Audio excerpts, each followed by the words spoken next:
Okay, I know my bike is registered, but are bikes required to be registered in Iowa City, and what are the advantages to registering a bike? They're not required to be registered.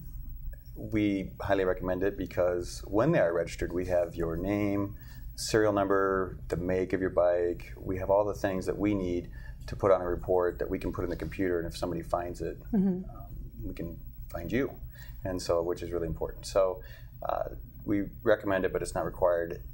If they bring it down to the police department, we will do that. We'll put a sticker on it that has a number, and then if somebody else finds your bike laying around, they can give us that number, and again, we can find out who owns it. So if they're not going to register them, write down a serial number, the make, the model, how many speeds, colors, those kind of things that can help us to locate them, and try to make sure they have the serial number. That's kind of an issue with bikes, and our computers, we have a nationwide computer that we can put this into if it's stolen, but it has to be a unique number. And so for serial numbers to be unique, you have to look at the right place, otherwise it might be a model number on the bicycle.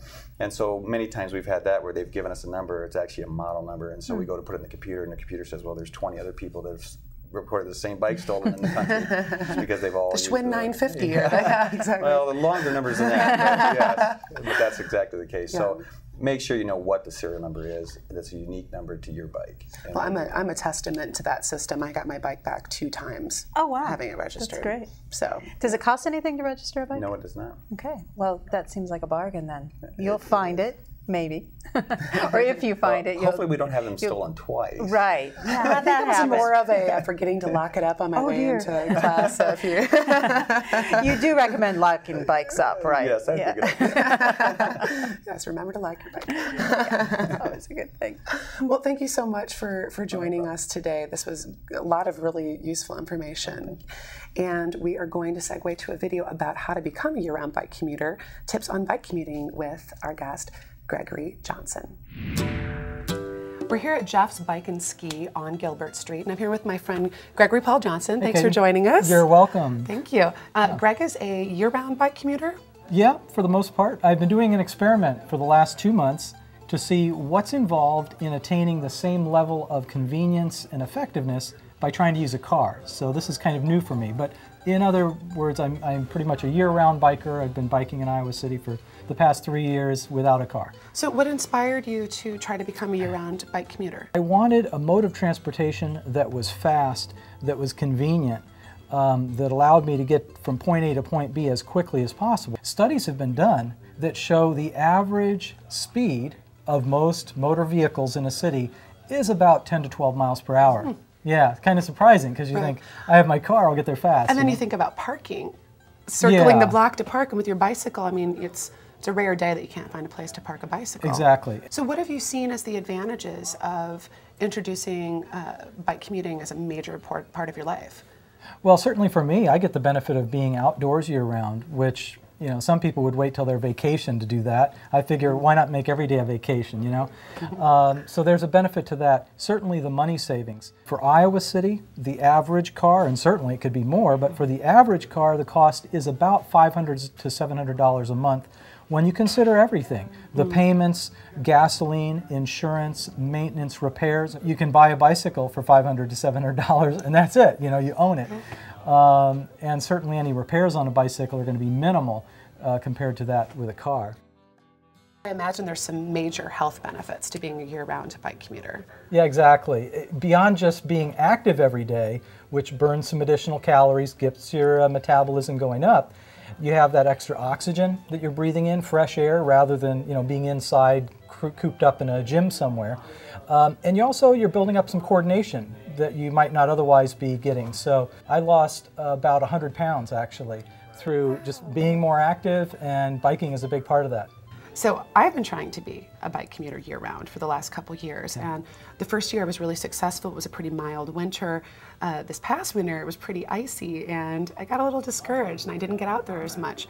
Yeah, certainly biking tends to be in people's minds something that's seasonal. What I found was, as I started biking, that I preferred biking over driving a car, particularly in the winter months. Because if you think about it, you know, you go out to start your car, then you're scraping windshields, you're digging it out maybe, the roads are icy, you're more likely to get into an accident. There are some special bike tires you can get that have steel studs in them. Oh. So the bike tire will actually give you better traction on ice. Snow tires. Bike snow tires. In Iowa, speaking of the elements, we have such a wide variety of weather. You never know going out. It might be sunny, then it might rain. It might be cold, then it'll get hot. So if you're going to be doing the bike riding, you want to make sure you're not just really sweating in your good clothes or whatever. You may want to get a lightweight jacket like this one. Does this shed water? Is this a It water does. shedding? Breathable and waterproof or water resistant. And so you probably carry this with you most of the Exactly. time just in case. Lightweight, folds up, it's small, you can put it in a backpack or a bike bag like this one. And what's key here is that the hood is very lightweight. Well, you'll want that in the colder months particularly, put it underneath your bike helmet. It's waterproof then, it keeps you warm. So that hood's really important. Other things, you know, most people have to wear some level of either business casual clothing or something that you don't want to get trashed up from oil and water and grit on the street. So I have these elastic leg bands here. It goes around your pant leg. It helps to keep the pants from getting into the gears of the bicycle. So as a technology consultant, I imagine there's a lot of gear you have to carry around, phones and all sorts of stuff. Well, yeah, it's funny, in the early days, I was carrying around a cell phone that was the size of this bicycle bag. No joke. As the years have gone along, the technology's gotten smaller. So now what I use is this, you've probably seen these before, the iPhone. And this is my cell phone that used to be a big bag like this, is now replaced with this slim thing. And it's also a portable computer. So, you know, I found a lot of excuses not to be a bike commuter. And one of them was, well, what am I going to do about toting my groceries around? What I found was riding a bike really did influence my shopping, okay? When you have a car, you'll see something, you'll think, I'm going to buy that, I'll put it in the car, take it home.